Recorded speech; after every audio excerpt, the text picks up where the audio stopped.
Welcome back to Finance Empire Real Life Stories.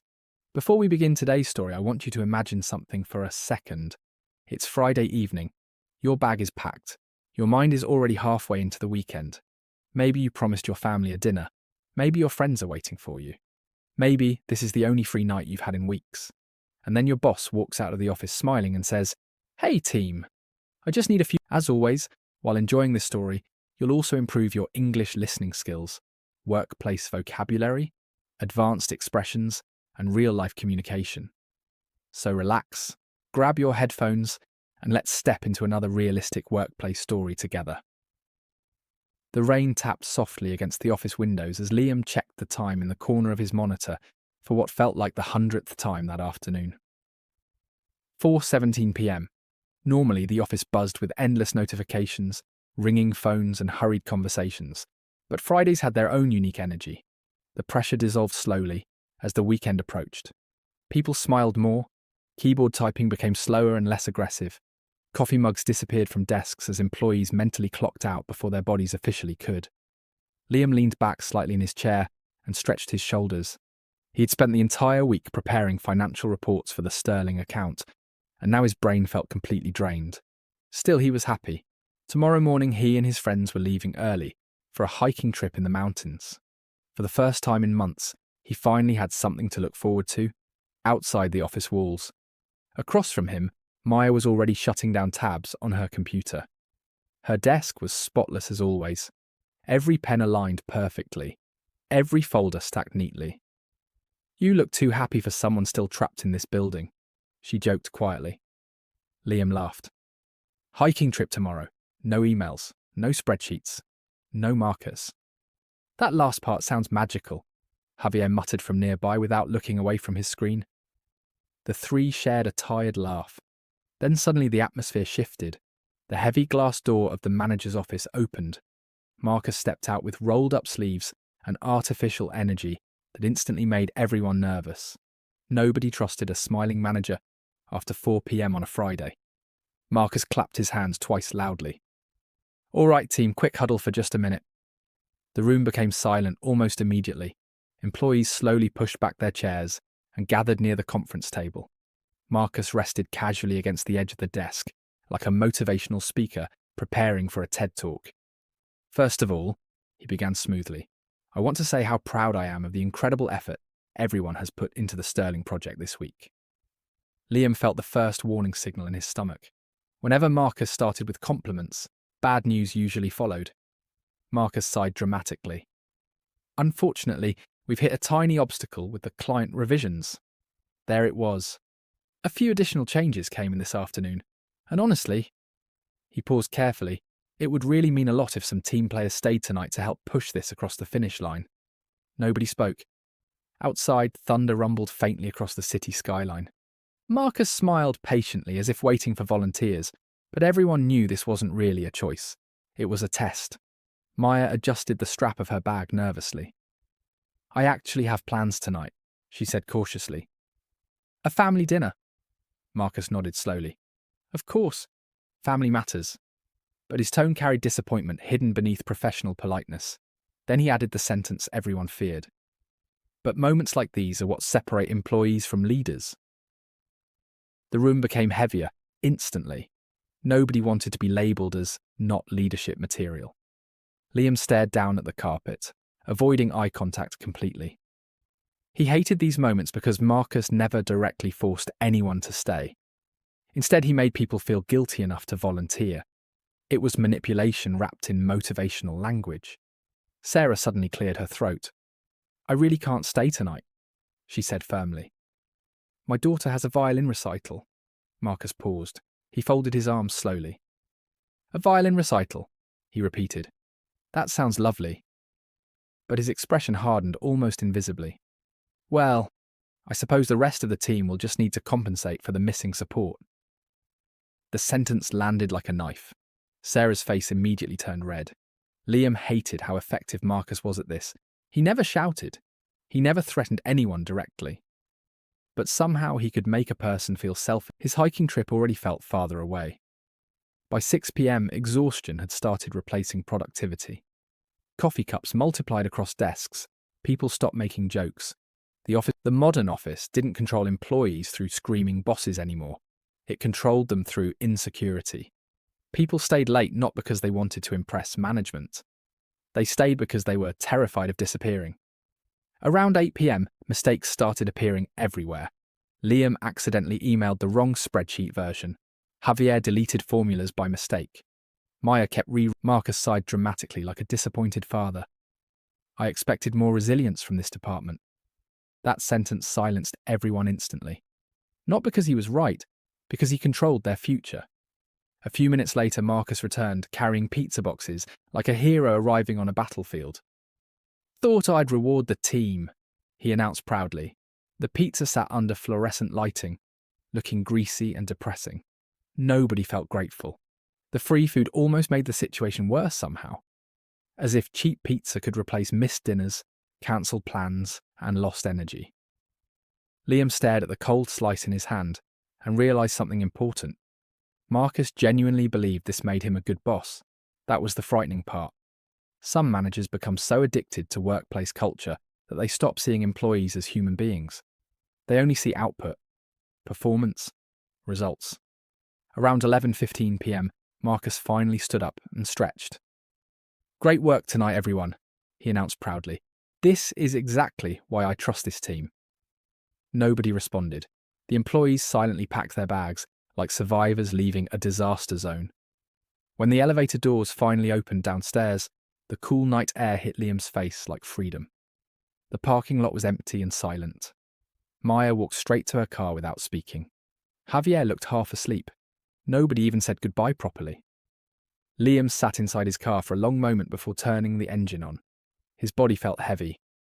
His mind numb. The weekend he had been excited for no longer existed. And worst of all, he knew this would happen again. Monday morning arrived with grey skies and heavier moods. At exactly 9 a.m, Marcus sent a department-wide email titled, Our Sterling Success. Inside the message, Marcus praised the warriors who stayed late Friday night and thanked them for their sacrifice and loyalty. Liam read the email silently. Sarah's name was nowhere mentioned. That was intentional. The message wasn't really appreciation, it was conditioning. Reward the people who sacrifice themselves, quietly punish the ones who set boundaries. Liam slowly closed the email and leaned back in his chair. For the first time since joining the company, he no longer felt proud to work there. Because once a workplace teaches you that your personal life matters less than appearances, trust begins to die. And sometimes the most exhausting part of overtime isn't the extra hours. It's pretending you had a choice in the first place. Thank you for listening to today's story. And before you leave, I want you to think about this question carefully.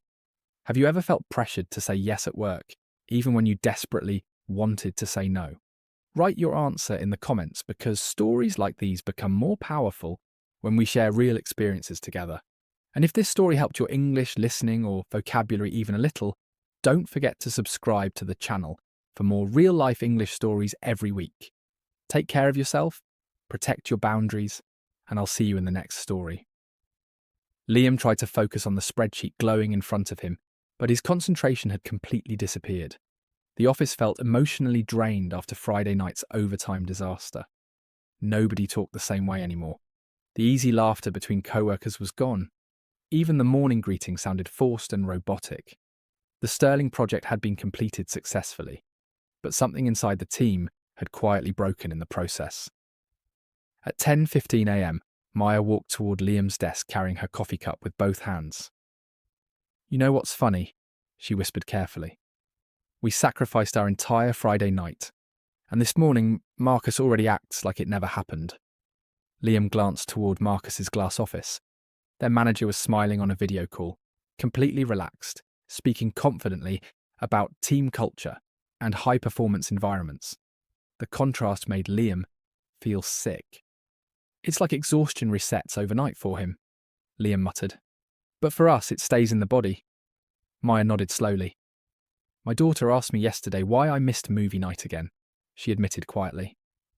And honestly, the entire department froze instinctively.